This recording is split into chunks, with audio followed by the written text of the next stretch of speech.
Be like that on the Beverly old TV, that hear that beep, that screen running. Technical difficulties. I used to hate that as a kid. You'd be watching TV and then that screen would come up having technical difficulty and drive you bananas. I remember having to slap the top of the TV when we were growing up because the horizontal thing would be messed up. Yeah. Slap the top of the TV correct. We too, and you know, you'd see that thing would go, it'd either be just a real thin line and you'd hit it and it'd pop back up. Or, and I noticed this too, every TV back in the late 60s, early 70s, the knob would always, because it was cheap plastic, and they'd go in, it'd always have somebody have some hand grips on it to change it. Vice grip. Yeah. And I was the mobile remote in my home at a young age. Well, you didn't have but about 3 channels. Yeah, they'd say, "You're going to turn that to channel 11." I was too. They called me from the other room. I said the house was that big. They walked. My They called brothers would call me from the other room while I was cleaning because nobody cleaned the house. Right. And they're like, "Come here," and then I come in. They're like, They's too lazy to get up and take 3 steps to change the channel.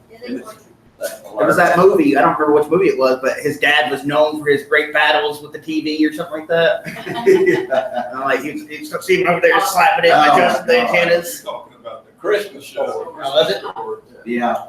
You know, even today, we got rid of our cable, and I've been using those antennas. And even with HD, I really forgot how aggravating it was to get, say, channel 5. You got it at this, you got it sitting in this direction, and then you go turn to channel 11, and you got to twist that thing around and it's kind of a pain unless you actually mount one outside your house. But still, it beats paying $150 for cable now. It's crazy. But anyway, if I get any prayer requests they want to make mention this morning.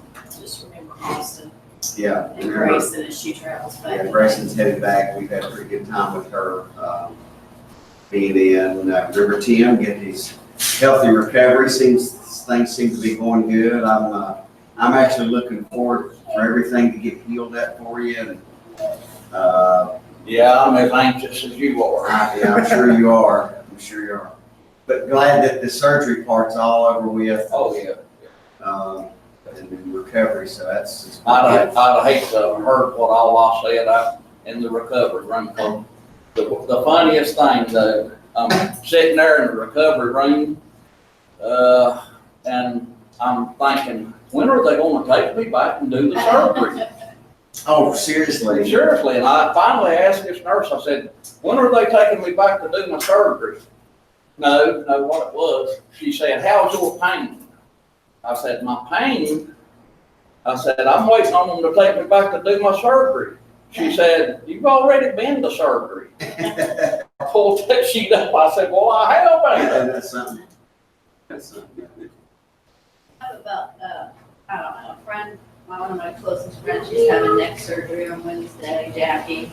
It's bone on bone, and they seem to say it's routine, believe it or not. But so just pray for her. Are they fusing it? And then Josh's friend's brother's girlfriend's only 18, just graduated from high school, and she's battling cancer, and they got it all, but now it's like in her lung. She's only 18 and started college at ETSU in the fall, and so her name's Olivia. Okay. And then his friend's mom has scoliosis. His mother got a lot of health issues. She's going to have some back surgery soon. She needs a physician. Somebody else, I can't think. But anyway, there's a lot of people. So. My niece has started another round of treatments with a different, I guess they call it cocktails or what they call it, different type. But she's doing pretty good. She's actually doing better than I expected her to do. Yeah, our neighbor, she's having her last hopefully reconstruction. Okay. So she's going to hospital for that. Anybody else? Just remember Tommy's dad. Yeah. Continue to remember him. I remember Tommy, his diabetes. And I don't normally like to pass on prayer, but I'm under the influence of painkillers, and I just. Okay. Wayne, would you lead us, brother? Heavenly Father, we thank you for all your blessings. We thank you for this Bible study, for the teachers, and the wisdom and knowledge you bring. Lift up these prayer requests and the unspoken. You know the needs. We just ask that you meet the needs. Bless us and open our ears and hear the words that you'll have us hear and give us the knowledge and the wisdom to apply those words in us. Amen. All right, let's go to Psalms chapter 51, verse 5. 51 what? 5. I read in Ecclesiastes chapter 3 that your prayers are more effective if you're under the influence of opiates.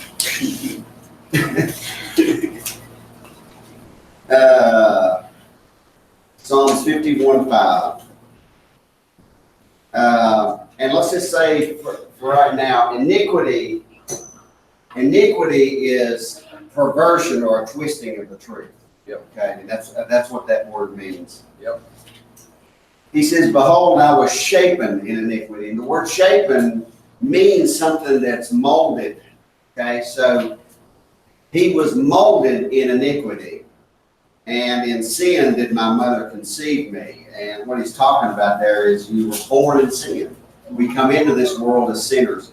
But the idea that I want to get here is this idea of being a child born into the world, and you're the canvas, and the world begins to shape you and mold you. It's funny, I was talking about Cohen. I'll probably catch him. Yeah, I already got your attention, didn't we, buddy? Cohen is at this stage now where he's asking questions. I mean, why this, why that? It's just 50 million questions that just coming at you constantly. And then when he's singing a song, he's singing it to the rooftops, you know, and you're like, oh. But anyway, it's interesting how kids go through different stages and they get molded. And we do that as a society. Let's go to Job chapter 15. Verse 12. And my focus here today is just going to be on this idea of Hollywood. And I'm going to throw in music. I don't know if any of you, I can remember going back to a record. Anybody remember going to a record store where there was actual covers? In fact, people would just go for hours and just look at the covers of albums. And that was a big deal. I mean, there was a whole group of artists that come out just to do album cover art. But if you'll notice, like bands like Black Sabbath, Ozzy Osbourne, all of those types of groups, they have all sorts of religious imagery on their album art. And I always thought that was interesting. There was one Ozzy Osbourne cover that had a crucifix on it in a certain way, the way the light was hitting it and all that. All of that is imagery to put forward an idea, and we're shaping. As young people, we were shaped by that. It's in the language. It's in the lyrics of the songs, right? He says here, and this is Job, "Why doth thine heart carry thee away? And what do thy eyes wink at?" And I think this idea of winking their eyes is kind of an idea of giving approval to something. Okay? That thou turnest thy spirit against God, and lettest such words go out of thy mouth. What is man that he should be clean? And he which is born of woman that he should be righteous? Behold, he putteth no trust in his saints, yea, the heavens are not clean in his sight. God doesn't look at humanity in any form and have any trust in their ability. Just like you say, I've been looking at some of these podcasts recently of cults, and almost every one of these cults had this utopian idea that everybody was buying into. And it all ended horribly. The Jonestown thing, That's not the only one, but the main theme was this idea of somehow we can get this thing turned around, and they never could do it. So God has no trust in his saints in that sense, okay? How much more abominable and filthy is man, which drinketh iniquity like water. We love, as human beings, iniquity. We love those stories that we're told. We love the imagery that we are fed. We like that kind of thing. It's in us. But I will say, if you get saved and you have the Spirit of God in you, you can start to recognize what is iniquity and want to get away from it. You start rejecting it. Right, exactly. All right. Let's see. Go to Job chapter 15 and verse 34. I'm going to kind of focus this today on the topic of Hollywood. It's really been interesting, and I've gotten a kick out of it, and I really didn't pay a lot of attention to this until the 2016 election. But how Hollywood really got involved in that election and trying to, after Trump was elected, how many of these actors came together to try to convince, what was those guys that, not to cast their vote for the delegates, yeah. Trying to get the delegates to, and it's been a nonstop thing. And so it's really been interesting in that respect. But there was a man named Harvey H. Wilcox and his wife, I think it was Deida. They started Hollywood as a utopia. They went out there, they bought that land, and they were going to build a subdivision out there. And the whole purpose of this subdivision was Midwesterner Christians could go out to this beautiful, lush environment, purchase a home, build a beautiful home. It had to meet certain specifications. You could not drink alcohol or use alcohol in the confines of Hollywood. It's a utopian idea, and it was this Deida. It was her idea, and they went out there. They bought the land. They were having people come out there and purchase plots. Things were going well, and then her husband Harvey dies. It kind of put him in a little bit of a bind, but she continued on, and then. The country was going through a little bit of an economic kind of downturn, but here was what was really interesting, and I didn't realize this. Edison made the movie camera. He created that technology, the film, and all of that. He had put a patent on that equipment and on that technology. And so if you made movies without his paying his fee or whatever, then you were making illegal movies. Well, that's where all these guys, and initially was in New Jersey and New York. They went to California to get away from having to pay that fee. So basically they were doing this illegally, okay? And because of that, there were some pretty shady, seedy kind of people that was around this environment. So anyway, they go out to California, and there was a lot of money being made, and I didn't realize this. Let's say I had my production company and my cameras, and I've got my people, and I'm going to make a movie. And Dwayne over here hears about me making a movie, and I'm filming over here. He would hire thugs to come in and try to dissuade my actors from showing up.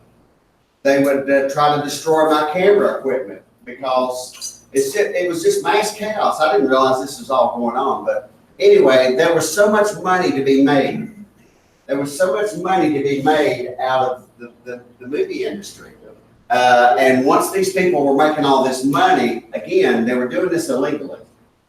So it's interesting that Hollywood was started on a utopian idea, but what happened was when it took a downturn, these people were coming in and said, hey, I want to buy a lot and I'll pay you X amount of money.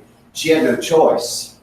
Well, she could have held out, but she held off. She says, okay. So basically all these movie people started moving into Hollywood, and that's how it all began.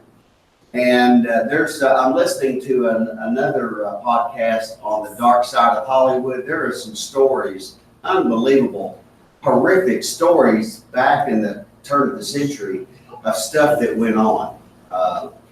Shirley Temple, I don't know if any of y'all, you can do some research on this. Shirley Temple, she talked I've heard about John talk about it. how kids were basically, if you were a child actor and you were acting out that day, they would put you in a cold little container, a little room, lock you up, and kind of chill you out.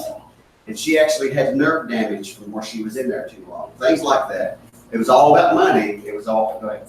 I've heard Sean talk about how that Billy Ray Cyrus sold out Miley Cyrus to Hollywood.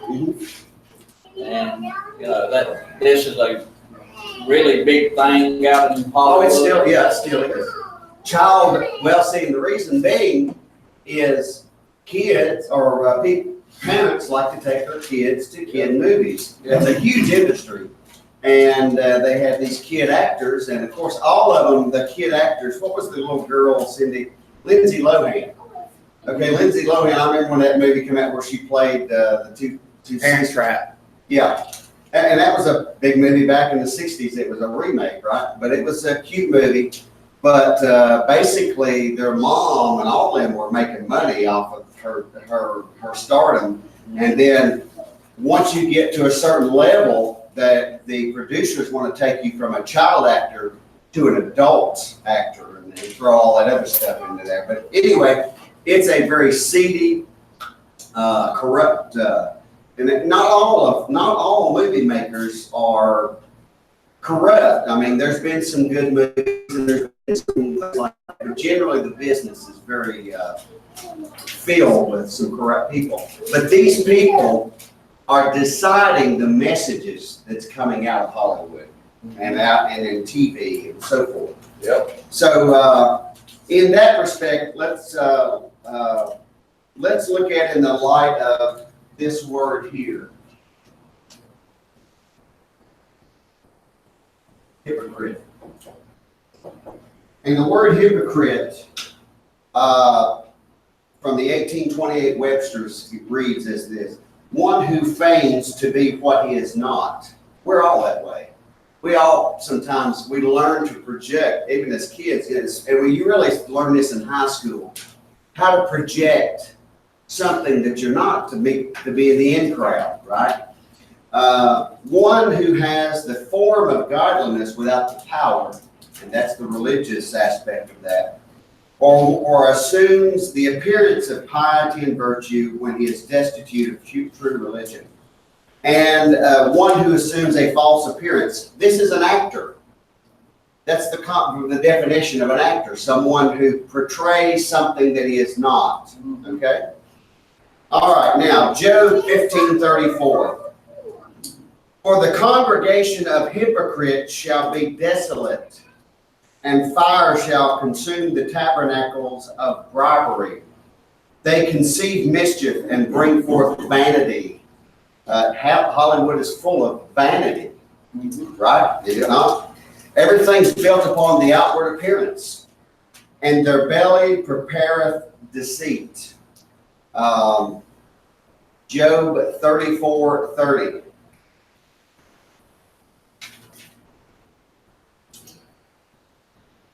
Job 34:30. And, thinking about, what was the child actor I was just talking about? Lindsay Lohan. No, the other one, the little. Shirley Temple. Shirley Temple. There was an image that those guys wanted to create. A little curly-haired girl who was really sweet, and that's the image that they wanted to put forward. When it says it bringeth forth vanity and their belly prepareth deceit, as in the previous verse, that's what they're doing. They're deceiving people by putting forward a little image, They didn't show you that they probably spanked her maybe 20 minutes earlier to get her to act that way, okay? Job 34:30. That the hypocrite reign not, lest the people be ensnared.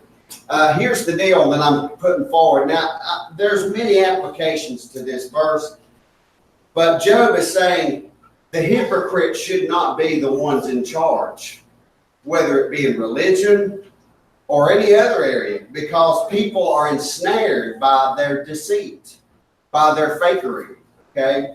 And that's true of religion. Religion is full of hypocrites. Hollywood is full of hypocrites. And the interesting thing is that they've actually come to work together. Hollywood, whenever they do religious things or show religion on TV, it's usually Catholic. It's usually the Catholic religion. It's what they choose as the image that they put forward. One, because it's full of imagery that they like, and they like that kind of thing, and they like this idea of doing things so that they can do it a certain way. So that those two things have come together. And, interestingly, I believe when the Antichrist has come on, he will not only utilize that, he'll utilize the imagery, they will come to say, hey, what can we do for you? Is basically, I believe, how that'll go. But anyway, they shouldn't be in charge because the people are ensnared, and our whole society has been ensnared by that thing. Don't the Antichrist, if I remember right, set up an image over there in the tribulation period that actually speaks? Exactly, yeah. Yeah, and it makes you wonder, what is that 3D image that you can get? They've even captured them in a, I forget what that technology is called, but anyway, they can shine a light and reproduce a 3D hologram. Hologram. I believe maybe holograms will be so far advanced maybe at that time. And they're already trying to do that. That may be what that's about. Well, I seen where they were going to have a concert with Buddy Holly and somebody else, where it wasn't going to be nothing but their holograms. Yeah, I've heard of that. Yeah. They've done Michael Jackson that way. They Yeah. done an entire concert. Michael Jackson was hologram. Really?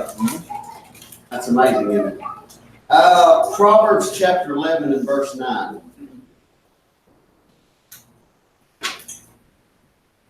And here's the thing, some other things about this. The things that are coming out of Hollywood that they preach is totally contrary to the Word of God and truth. Okay? Yep. But it sounds good. And the other aspect about them is if they're not doing that, if what they're saying is seemingly right or decent, love your neighbor, be good to your neighbor, the guy that's preaching it to you, most likely, because we found out from some of this hashtag me or what is it, Twitter stuff. is that the guy was actually beating his wife or his girlfriend or sexually assaulting her, but he comes out as this Mr. Clean. You see what I'm saying? So it's all hypocrisy. It's fakery. Proverbs 11:9. And hypocrite with his mouth destroyeth his neighbor, but through knowledge shall the just be delivered. My point in that is, if you watch just Hollywood movies and TVs and formed your opinions of God and salvation, you would be destroyed in the end. Okay? But through the knowledge, he will destroy you that way. That's what he's saying. That's what's going on here. I think Proverbs and also Job understood that religion would destroy people. When it goeth well with the righteous, the city rejoiceth. When the wicked perish, there is shouting. And this is, if you look at the history of Israel and the context of this, whenever there was a righteous king that said, put away the idols, let's bring back the priesthood and do what God said, the people flourished. Whenever a wicked king was in charge and took the people into idolatry, then there brought problems. By blessing of the upright, the city is exalted, but is overthrown by the mouth of the wicked. And basically our country, I don't know how really righteous, I think there was some righteousness at one point earlier in our forming and so forth, but it's really correct, the world in which we live. today. Now, let's go now to Matthew chapter 6 and verse 5. What I want to look at here is Christ speaking about hypocrisy, hypocrites, religious. I want you to think of that in terms of not only just religious people, but people like in Hollywood that tell you how to live. I think it's kind of funny.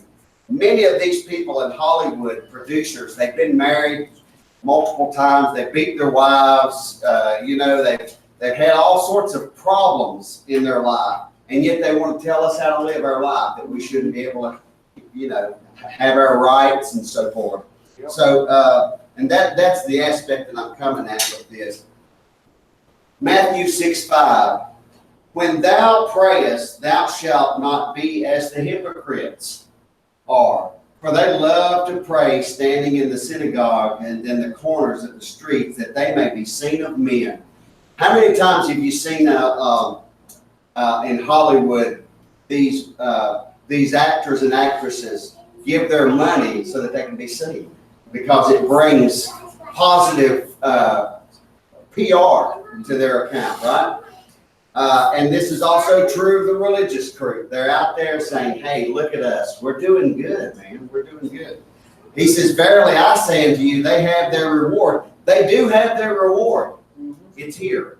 They have the praise of men here, but they won't have it at the judgment seat of Christ. Okay? Matthew 6:16. I thought this was interesting. Moreover, when they fast, or when you fast, be not as the hypocrites of a sad countenance, for they disfigure their faces, that they may appear unto men to fast. I've been at church or at the hospital to visit people that were sick. Somebody asked me to go visit them or whatever, or maybe some in my family. And you go there, and then you see people that are there that are just, that they're faking, but they just have this really sad, downcast look, and it's just terrible. And they're faking. That was me as a kid. Huh? That was me as a kid trying to get out of school. Yeah, but that kind of thing sickens me. It really puts me off. Yeah. I can take people as they are, but I just don't like fake people. And I can be that way. I'm probably pretty good at it. But I guess maybe when I see it in others, it irritates me. He says, verily I say unto you, they have their reward. But thou, when thou fastest, anoint thine head and wash thy face. In other words, when you come out, nobody's going to know that you've been fasting. I say, hey, man, he looks good. He probably just got done eating or whatever. That's what he's saying. Don't let that be, don't be a fake, is what he's saying. That thou appear not unto men to fast, but unto thy Father which is in secret. Thy Father which seeth in secret shall reward thee openly. And the whole point, the foundation of that is God sees you anyway. Why put on a show? He knows what you are. And you as his children should know to not be fake. Is what the whole foundation of this is. Matthew 7:4. Matthew 7:4. This is a good one. I mean, this is some good stuff. Now, this really is doctrine for the kingdom, but it's applicable. I mean, this is universal doctrine here, I believe. Things like this. He says, or wilt thou say to thy brother, let me pull out the mote out of thine eye, and behold, a beam is in thine own eye. It really tickles me that Hollywood's all about racism and all of that kind of thing. And they're as guilty as the next, maybe even worse. In fact, it's interesting here, we've been talking about illegal immigration and all of that kind of thing. When they were building Hollywood, she hired Mexicans and African Americans to come out there, but she wouldn't let them buy in the property in there. She wouldn't let them move in there. She was a hypocrite, okay? And California is full of that. Oh, yeah.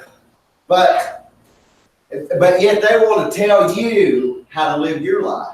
They have a huge moat or beam or whatever that's called. And he says, behold, a beam is in thine own eye. Thou hypocrite, first cast out the beam out of thine own eye, then thou shalt see clearly to cast out the mote of thy brother's eye. That's true. If you have problems, if you can deal with your own, generally you want to help somebody else. But if you're doing it as a show, you're so full of hypocrisy, you can't help anybody else. Matthew chapter 15 and verse 7.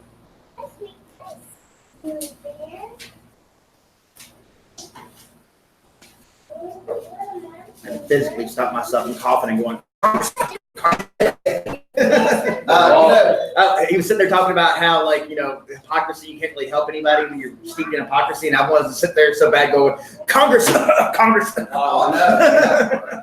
Oh, I agree with you 100%. Interestingly, California presents itself as an enlightened, progressive, knowledgeable state, but people are bailing out of that state right and left. Absolutely. Because of the taxation, the poverty. San Francisco is supposed to be, and there is great wealth in Los Angeles and California and San Francisco, but the poverty and homelessness is abundant there. Yeah. They can't deal with it, and yet they want to tell us how to live. It is interesting. Ye hypocrites, well did Isaiah prophesy of you, saying, this people draw nigh to me with their mouth, and honoreth me with their lips, but their heart is far from me. But in vain they do worship me, teaching for doctrines and the commandments of men. And of course, we've mentioned this here. There's all sorts of religious denominations that talk about God, God, God, Jesus, Jesus, Jesus. And they have no idea who he is. They don't even hold his Bible. They don't even use his word. Yeah. And when you do try to show them the truth, they just come at you. And the Lord dealt with these people. They are the ones that put him on the cross. Matthew 23:12. Here again, these are all principles that is true today as they would be in the kingdom or back in Moses' day. Whosoever shall exalt himself shall be abased, and he that shall humble himself shall be exalted. And I'm just going to use some people we all know. Some of with the hashtag Me Too movement again. But there was one particular TV guy that was making huge money. I'm not going to mention his name, but making huge money. He was a very arrogant. I never did like this guy when I'd seen him do interviews on TV. He come across as an arrogant jerk. I just never did like this guy. And it come to find out all sorts of this stuff come out on him, and immediately that network dropped him like a hot potato. And he exalted himself. He was exalted. And his TV station exalted him. And boom, buddy, when trouble come in, they cut you loose. I know who you're talking about. You think? But ultimately, you will be abased. And if you aren't abased in this life as a lost person, you will be abased in the next. But we've all seen that this is a true reality. Doesn't matter what's Hollywood or your company or life in general. If you exalt yourself, there is a fall coming your way. Absolutely. Pride goeth before fall. Verse 13. But woe unto you, scribes and Pharisees, hypocrites. Man, I bet you that really just tore them up when he's calling them hypocrites, because the scribes are the ones that copied. And I do believe the scribes, they did do the accurate job of copying, okay? But they thought they were something. They were part of that religious system. And here he is. These Pharisees thought that they were so lifted themselves up. He says, ye shut up the kingdom of heaven against men. In other words, their religion shut the door to being saved. They closed the door for people having eternal life. He says, for ye neither go in yourselves, and neither will you suffer them that are entering to go in. Isn't that something? They wouldn't go in the door themselves. And then when somebody else would, they tried to block their way. That really shows you religion. That's what religion really is.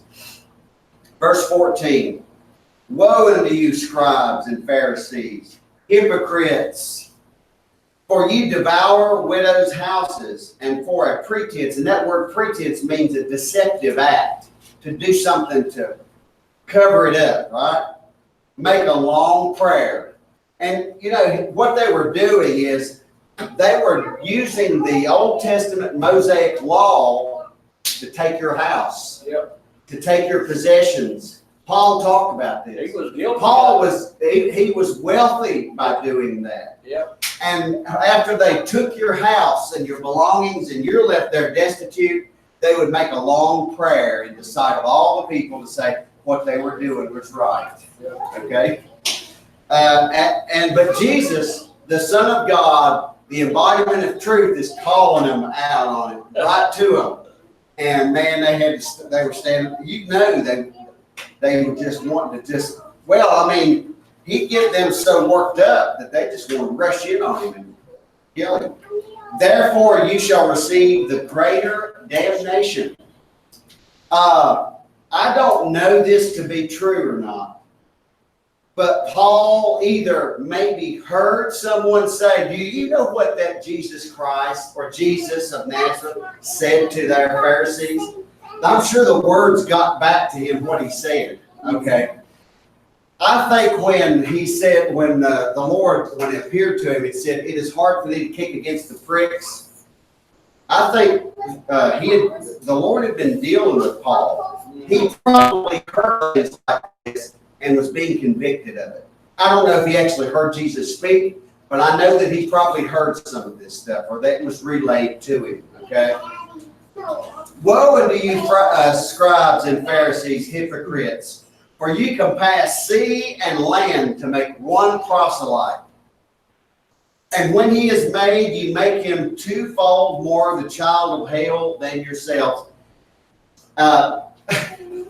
We've got these guys that, you know, have satellites that can, you know, broadcast all over. You know, they would compass land and sea to get some converts. And when they converted them to Catholicism or Protestantism, they made them too. Why? Because they are so, and I've seen this. You was talking about the baptisms that you can see on YouTube. These people come up out of that water. They feel as though that they have really done something. You could not walk up to them then and convince them what they had just participated in was something that's incorrect. Okay, that's what he's talking about there. Let's go now to Matthew. We'll finish up here with Matthew chapter 23. 23.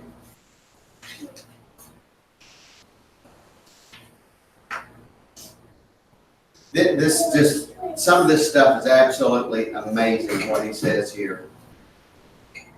Woe unto you, scribes, Pharisees, hypocrites, for ye pay tithe of mint and anise and cumin, and have omitted the weightier matters of law. What he's saying, these people were so committed to the tithe, they would tithe of their salt and their pepper and their spices, but they omitted the whole weighty point of the law of mercy and judgment and decency and all that, he says.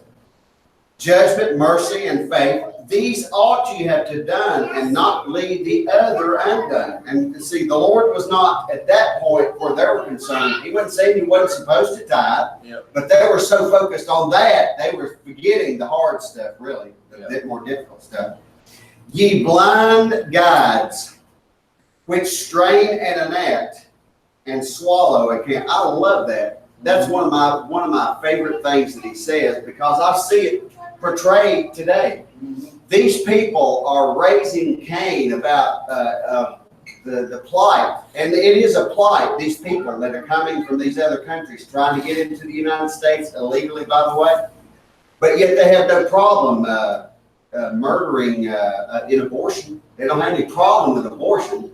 They don't have any problem with abortion, or they would pertaining to animal rights, and again, I'm all for saving the whales and all of that. But they would, in other words, they'd save a whale and a little baby seal, but they had no problem. They have a problem with saving children, with calling it a child. You know what I'm saying? They swallow a camel and strain it, and that's not the only thing. I mean, religiously speaking.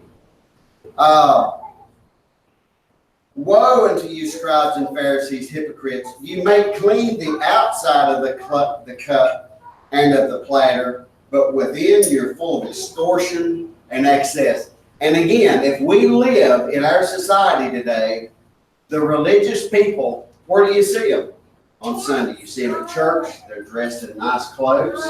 They drive nice vehicles. They have a really beautiful outside. One of my favorite shows, me and Cindy used to love, was that show called Snapped. Have any of y'all used to watch that? Yeah. That show always came on with, they were a loving couple. They lived in an upscale neighborhood, and one night they snapped. Okay, Nancy snapped. yeah, but it was always the portrayal. No one would have thought this of these people. Okay, the Bible says there is none good, no, not one. Yeah. That the heart is deceitful above all things and desperately wicked. There is not a just man on the face of the earth that doeth good and sinneth not. Yet we all want to portray this image. But I think it's very important that we grasp, because everything you've preached is preached like it's them. Yeah. Right. Not us. Yeah. Exactly. And it's just the opposite. Pitchfork Christians. That's it. It's us. Right. It's all us. Yeah. That's the point. It's You not know, us. and that verse he just quoted there, people pay a lot of attention to that, where there's not a just man on earth that doeth good and sinneth not. They pay real close attention to the part that says that sinneth not, but they look over the part that says that doeth good. There's not nobody that actually does good that God could accept that goodness. Right. Exactly. We humanity, it seems like we have an alternative motive for when we do something good. Mhm. You know what I'm saying? Right. I'm friends with somebody, that maybe I'll not say this, but goes on Facebook and talks about all this good stuff they do, to help the homeless and all this stuff. And, it's good to help the homeless, but don't toot your horn. Well, that's the whole point. The Lord said it's okay to do that. Yeah. And to do it, It is. to strive to do it in the right state of mind and Yeah. heart. Just keep your mouth shut about it. Yeah. Don't go broadcasting on Facebook. Let other lips give praise. We were in Nashville. I stopped in downtown, so I just wanted to see the changes they've made. I'm trying to pay for parking at one of these ATMs. Well, this homeless woman comes up and starts giving me instructions, I'm trying to, and she's going, they won't even let me get a drink of water in these places. They won't even let me use the bathroom. And it's going on and on. So I went and walked around. When I headed back, I saw her. I went up, hey, listen, you were wrong. They let me go in the bathroom in all these places. And she goes, yeah, but you were a customer. I said, I taught you a very valuable lesson. Yeah, but what? I taught you a very valuable. She said, well, yeah, but you're a customer. And I said, I taught you a very valuable lesson. Yeah. That's true. Right? You talk about the hypocrisy and everything this message has been about, and I can't help but sit there and think, something you were talking about a minute ago with immigration. People in Hollywood and Congress nowadays are willing to step on Americans to help people from other countries. Oh, yeah. Like they're willing to crush their own just to help others from other countries because they're less. There is a financial aspect to it. Yeah. That's why. Yeah. I think we need to move the wall to the border of California. Open up the thing. Come on in. Well, And let the earthquakes take care of the problem. They're calling us a big one now. They're calling for it. There are people out in California, and then we're talking people that's been there their whole life, okay? And Yep. But there are people out there that have owned ranch, Southern California where it's not, but they've owned ranches and they have illegals just squatting in their property there and whatever they call, the way it was described, they call the government services to come out and to deal with the problem, but they can't get the government services out there because they spending so much money in tax money, right? But there's still not enough money to do what they need to do. And it's just, these people are getting so frustrated, they're either selling and leaving and going to Texas and Arizona and other states and bailing out of California. And all that's going to be left are those that's been wanting the handouts. Okay, I say let them have it all. It's all going to. I do believe that there's a few good actors in Hollywood. Yeah. I think Gary Sinise is one of them. I seen something here recently where he bought and paid for a commercial flight for, I want to say it was not homeless kids, but kids that are in adoption agencies or something like that. Orphans, and flew them all to either the Bahamas or Orlando for a free trip and all that stuff. But there's something constantly that these were kids of mom and dad who had died in battle. Okay. That's what it was, Right. veterans kids. But he's all the time stepping up for our veterans. Right. And people like Clint Eastwood that's been around, Yeah. they've seen the switch to go so far left. And and that, that's true. You look at it and you see these actors that are humble. They're not out there trying to get the spotlight. They just want to be like normal people when they're not working. Like Keanu Reeves, for example. He takes the subway places. Like he dresses like a normal work. Keanu Reeves. Oh, Keanu. Yeah, he takes the subway to places. Like he quite literally, you see him all the time in videos of people. He's an actual, genuine, nice guy who just wants to be, a person. Right. And he's not trying to get the limelight and everything like that. So Right. Yeah. And I agree. There are those exceptions, and there are those that, like in that movie, like I mentioned, that they like their Second Amendment right and but they got to keep it on the down low. See, the whole thing is just it's a deception. Keep it on the down low. Yeah. These people that are exalted, it makes me think something that was I learned when I was in the military was the people that everybody sees, the superstars. The moment they make a mistake, all of a sudden they fall. But the people that stay out of the light, the people that work behind the scenes and make everything actually happen, they don't have to worry about stuff like that. Like I was trying to prove a point one time. I was like, I'm better than this person. My chief's like, you are better than that person. He's like, but as soon as all those eyes are looking at you, you got the target at that point. Like the moment you do something wrong, it's going to be even worse than it would have been if you'd have just not had all the eyes on you. Yeah. So, well, let me tell you a quick story along that. There was a guy that came into this company, and basically the company hired this. Well, he was already with the company, but he was sent in to basically trim the fat, so to speak. Okay, and sometimes that's a reasonable thing. Companies sometimes get too big, and so there's nothing wrong with that.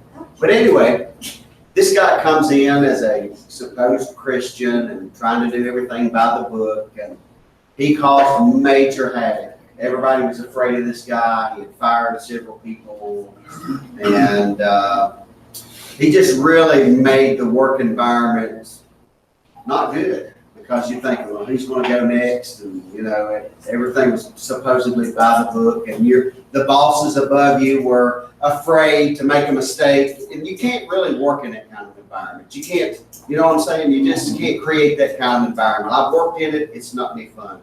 Yeah. Ultimately, later on, this guy himself gets fired. He's gone. And it's like, what happened? What happened to this guy? This guy had been using his company expense account.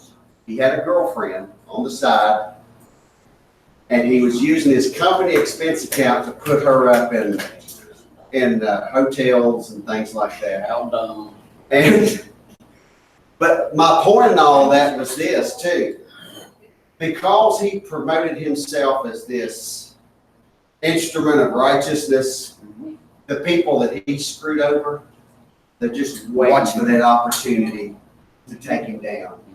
And if when you treat people that way, and that's the way you put forward, you're going to go down because somebody is wanting, just begging and pleading and waiting for you to slip up. Yep.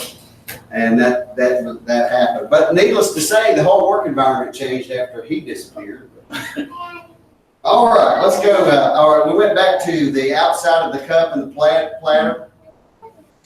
Thou blind Pharisee, cleanse first that which is within the cup and the platter, and the outside of them may be clean also. And this is also true. The Lord said this too. It's not what goes in, it's what comes out of the mouth. Yep. It's not what's on the outside, it's what's on the inside. That's what the whole point is. And I think Paul, when you read this, that's why I love our apostle, is he got that message. He says, I don't want my righteousness.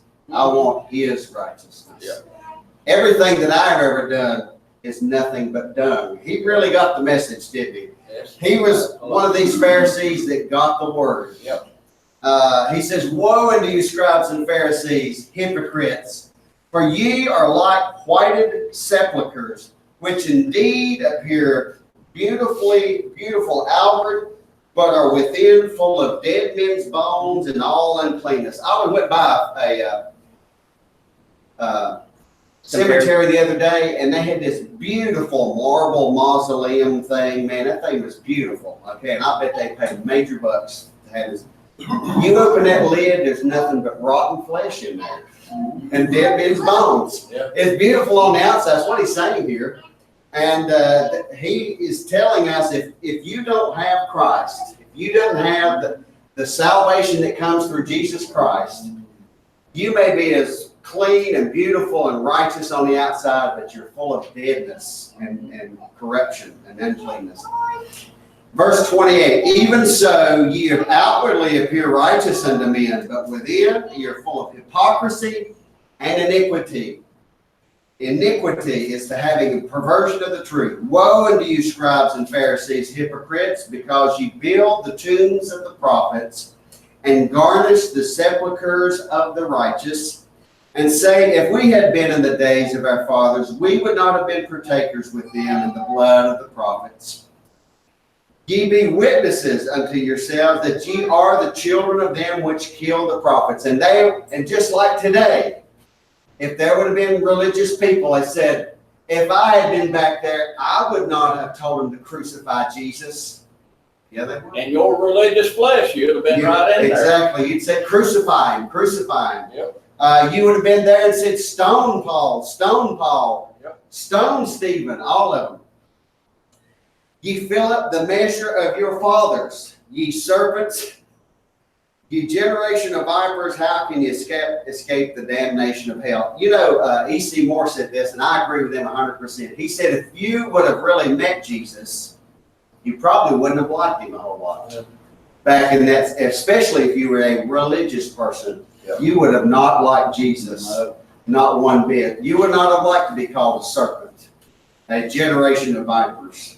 Why did he call them a generation of vipers? Let's finish up here with Romans chapter 3 and verse 10.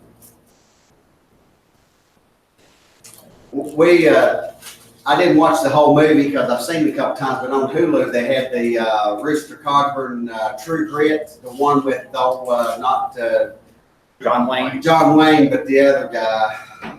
Bridges. Yeah, Bridges. And that girl falls back in that cave, and that snake bites her in the hand. Yeah.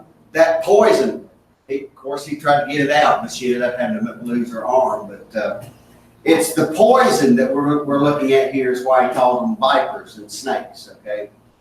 And Paul is quoting Psalms and Proverbs passages here. As it is written, there is none righteous, no, not one. if you realize you're not righteous, you don't try to exalt yourself, do you? Well, you do, but you battle with that, okay? When I truly got saved and understood grace, I didn't want to say, hey, look at me. I'm a dispensational. I can draw charts and look at me, man. Look at me. Look what I can do. I realized, hey, I'm not any good, okay? There is none that understandeth. There is none that seeketh after God. There'd be a lot of religious people who would dispute the word of God there. Yep. I sought God from the time I was a little child. I was looking for God. No, you really wouldn't. They are all gone out of the way. There is a way.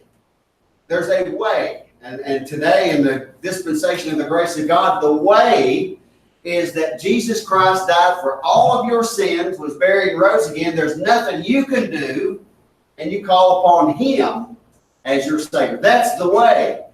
There's a lot that's gone out of the way today in religion and so forth. They are together become unprofitable. There's no profit in these people, religious people. There's no profit in the religion. There is none that doeth good, and I love that he goes on and says, no, not one. I love that. That is a comfort to me. To a lost person, they hear that causes a problem with them, because they go, what are you talking about? I'm a good guy. No, this book says there's nobody good. But when I got to the point that I said, I'm no good, I'm going to humble myself, it's just a good place to be. But notice here, verse 13, where the serpents and the vipers are concerned. Their throat is an open sepulcher.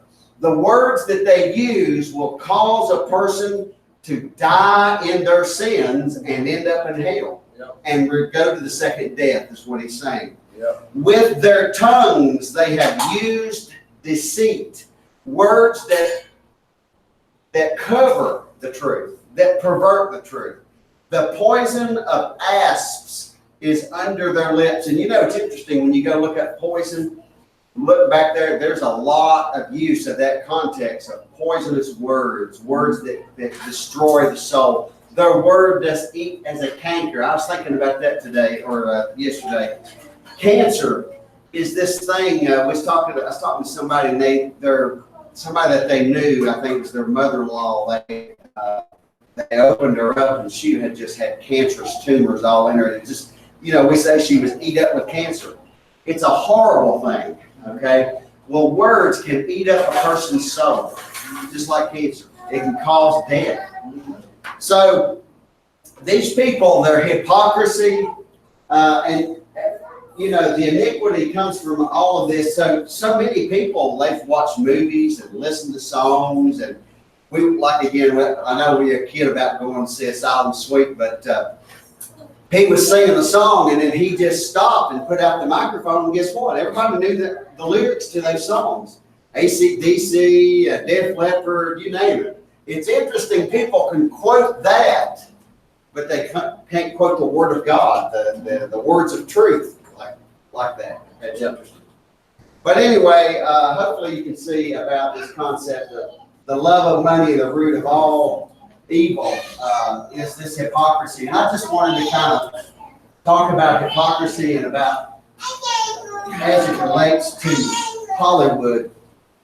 That really just irritates me. I guess I have a righteous indignation with hypocrisy. I just can't stand it. And I don't like it in myself either. Yeah. So thank y'all for coming, and I appreciate you being here. Good job. Hey, I had a guy that I was talking to one time, back when I sold filtered wings, and he was out at the Baptist church, and he was making a mistake of telling me, he said, yeah, I started seeking God at an early age.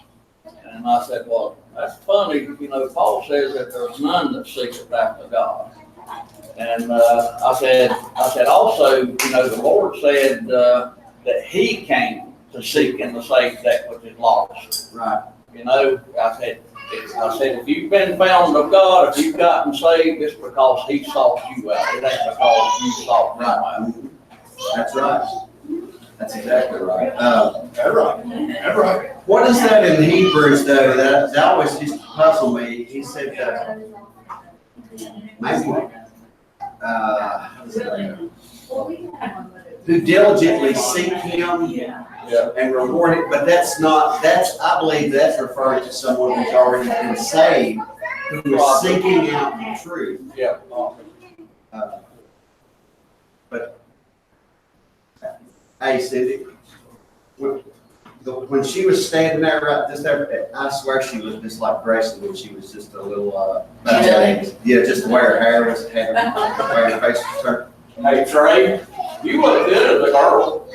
I believe if I was younger, I believe I'd ask you out.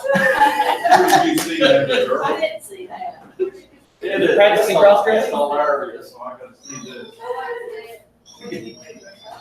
No, you can do it until today. You want me to stop it? Or what? Yeah, they did it. I appreciate you. Your technical help this morning. Yep. Bye, Rob.